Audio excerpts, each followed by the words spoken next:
દેશભરમાં ચોમાસાની સ્થિતિ વચ્ચે હવે ગુજરાતમાં હવામાનની પેટર્ન બદલાવાની છે।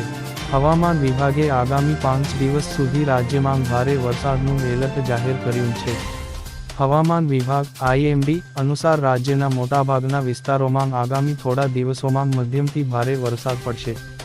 અમદાવાદમાં ભારે વરસાદ માટે યલો એલર્ટ પણ જાહેર કરવામાં આવ્યું છે।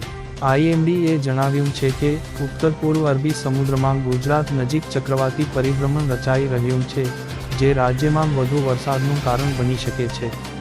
આગામી દિવસોમાં ગુજરાતના કેટલાક ભાગોમાં ભારે વરસાદ માટે ઓરેન્જ એલર્ટ જાહેર કરવામાં આવ્યું છે। ગુજરાતમાં 24 ઓગસ્ટથી 28 ઓગસ્ટ સુધી ભારે વરસાદની સંભાવના છે। બનાસકાંઠા, પાટણ અને અમદાવાદ સહિત અનેક જિલ્લાઓમાં યલો એલર્ટ જાહેર કરવામાં આવ્યું છે।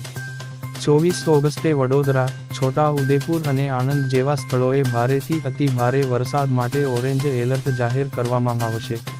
કેટલીક જગ્યાએ ભારે વરસાદ પણ પડી શકે છે। 23 ઓગસ્ટથી 26 ઓગસ્ટ સુધી અમદાવાદમાં સામાન્ય રીતે વાદળછાયું વાતાવરણ રહેશે અને ભારે વરસાદ પડશે। તાપમાન 25 ડિગ્રી સેલ્સિયસથી 34 ડિગ્રી સેલ્સિયસ વચ્ચે રહેશે। 27 અને 28 ઓગસ્ટના રોજ વાવાઝોડા અથવા વરસાદ સાથે હવામાન સામાન્ય રીતે વાદળછાયું રહેશે। તાપમાન 24 ડિગ્રી સેલ્સિયસથી 32 ડિગ્રી સેલ્સિયસ વચ્ચે રહેશે। ભારે વરસાદની સંભાવના સાથે આખા સપ્તાહ દરમિયાન સતત વરસાદ ચાલુ રહેવાની ધારણા છે। શહેરમાં ભેજ અને વાદળછાયું વાતાવરણ રહેશે। ભારતીય હવામાન વિભાગ IMD એ મહારાષ્ટ્ર માટે ખતરનાક એલર્ટ જાહેર કર્યું છે। અહીં મુંબઈ, ઠાણે, પાલઘરમાં ભારે વરસાદની ચેતવણી જાહેર કરવામાં આવી છે। પશ્ચિમ બંગાળના દક્ષિણ ભાગમાં ભારે વરસાદની આગાહી કરવામાં આવી છે।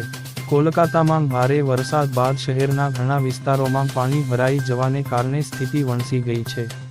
પાણી ભરાવાથી લોકોને ચાલવું મુશ્કેલ બન્યું હતું। આજે પણ વરસાદનું એલર્ટ છે। હવામાન વિભાગે છત્તીસગઢ, ઓડિશા, રાજસ્થાન વેધર અપડેટ પૂર્વ મધ્ય પ્રદેશમાં ભારેથી અતિ ભારે વરસાદની આગાહી કરવામાં આવી છે। આગામી 2 દિવસ દરમિયાન મિઝોરમ, ત્રિપુરા, ગુજરાત અને ગોવામાં ભારેથી અતિભારે વરસાદની સંભાવના છે।